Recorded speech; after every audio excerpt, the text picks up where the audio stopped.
दोस्तों आप सभी के लिए इकरा साइकोलॉजी फिर से एक नए टॉपिक के साथ प्रस्तुत करने जा रहा है। तो चलिए आज हम लोग पढ़ेंगे टाइप्स ऑफ ड्रीम, जिसे दो भागों में बांटा गया है। पहला भाग है सिंपल ड्रीम, दूसरा है कॉम्प्लेक्स ड्रीम।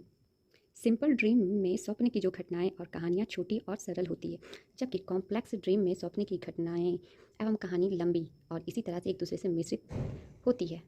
कॉम्प्लेक्स ड्रीम की एक विशेषता यह भी बताया जाता है कि इस तरह के स्वप्न इस तरह के स्वप्न के विषय स्वयं जो स्वप्न देखता है उसे ही समझ में नहीं आ पाता है कि वो जो स्वप्न देख रहा है सपना, वो क्या देख रहा है, खुद भी नहीं समझ पाता है। जटिल स्वप्न के अंतर्गत उसे रखा जाता है।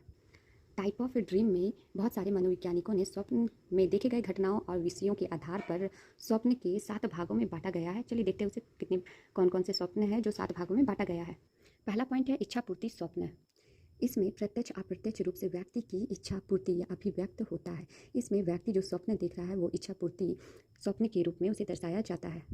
जैसे एक छोटा बालक जब स्वप्न में किसी वैसे खिलौने से जी भर कर खेलता है जिससे वो अपने जागृत अवस्था में खेलने की तीव्र इच्छा रखता है, उसे ही हम लोग क्या कहते हैं, तो इच्छा पूर्ति स्वप्न कहा जाता है। अब आते हैं नेक्स्ट पॉइंट जो कि दुश्चिंता स्वप्न जिसे कहते हैं।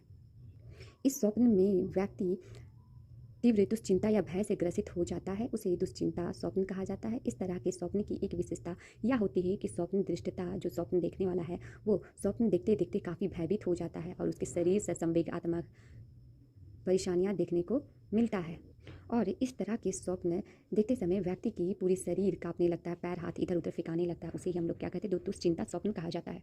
अब आते हैं नेक्स्ट पॉइंट में है दंड स्वप्न। इसमें व्यक्ति आम बोलचाल की भाषा में भी पता चल रहा है कि स्वप्न में व्यक्ति जो स्वप्न देख रहा है उसे दंड दिया जाता है। और इस तरह के स्वप्न में सुपर ईगो तो विकसित होती है, परंतु फिर भी वे कुछ ऐसे कार्य अपने दैनिक जीवन में कर बैठते हैं जो अनैतिक असामाजिक होते हैं। जब कोई व्यक्ति स्वप्न या देखता है कि उसका आँख फेफड़ा लेकर जा रहा है या उसे हाथ पैर बांध कर पीटा जा रहा है, तो इस तरह के जो स्वप्न होते हैं उसे दंड स्वप्न कहा जाता है। अब आते हैं नेक्स्ट पॉइंट पर जो कि है भविष्योन्मुख स्वप्न जिसे कहते हैं। इस तरह के स्वप्न में लोग भविष्य में होने वाली किसी घटना या संकेत मिलता है जिसे भविष्योन्मुख स्वप्न कहा जाता है। इस तरह के स्वप्न का जून महोदय ने काफ़ी बल डालते हुए कहा है कि कभी कभी ऐसे स्वप्न होते हैं जो व्यक्ति स्वप्न में यह देखता है कि उसके साथ कोई दुर्घटना हो गया है या वह परीक्षा के फेल हो गया है या पास हो गया। इस तरह की जो स्वप्न होती है उसे भविष्योन्मुख स्वप्न के अंतर्गत रखा गया है। प्रतिरोध स्वप्न, इसमें व्यक्ति जो स्वप्न देखता है वह व्यक्ति सामाजिक मान्यताओं एवं मूल्यों को तोड़ता है या तोड़कर उसका प्रतिरोध व्यक्त करता है। इसमें एक मनोवैज्ञानिक जिनका नाम फिशर है 1945 ने यह बतलाया है कि यदि कोई व्यक्ति स्वप्न में याद देखता है कि उसने अपने शरीर का सारा वस्त्र उतार कर सड़क पर फेंक दिया क्योंकि वह कुछ लोग उसके कीमती वस्त्र छीनने के लिए पीछे दौड़ रहे थे, तो यह एक प्रतिरोध स्वप्न का उदाहरण के रूप में बताया जाता है।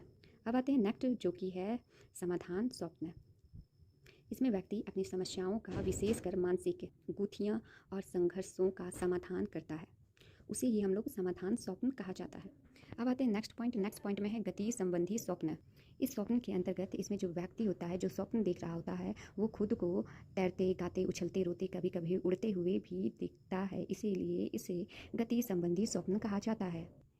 इसी तरह से हम देखते हैं कि स्वप्न के कई प्रकार होते हैं और इन प्रकारों में इच्छापूर्ति, दुश्चिंता स्वप्न, दंड स्वप्न, भविष्योन्मुख स्वप्न, अन्य जो स्वप्न अपेक्षाधिक महत्वपूर्ण होते हैं। मनोवैज्ञानिक द्वारा इन स्वप्न का अध्ययन भी तुलनात्मक रूप से अधिक किया गया है। इसी प्रकार से जो हम लोग आगे टाइप ऑफ ड्रीम देखे जो कि 2 भागों में बांटा गया है, सिंपल ड्रीम और कॉम्प्लेक्स। उसके बाद 7 प्रकार के बताए गए हैं जो कि इच्छापूर्ति स्वप्न है, दुश्चिंता स्वप्न है, दंड स्वप्न, भविष्योन्मुख स्वप्न और प्रतिरोध स्वप्न, समाधान स्वप्न और गति संबंधी स्वप्न। ये सब जितने ड्रीम के बारे में जो टाइप बताए गए हैं वो सब बोलचाल की भाषा से ही स्पष्ट पता चल जा रहा है कि कौन सा स्वप्न में क्या बताया जा रहा है। इसी प्रकार से मैं अपने टॉपिक को यूँ विराम देते हुए मिलती हूँ नेक्स्ट वीडियो पे। बाय।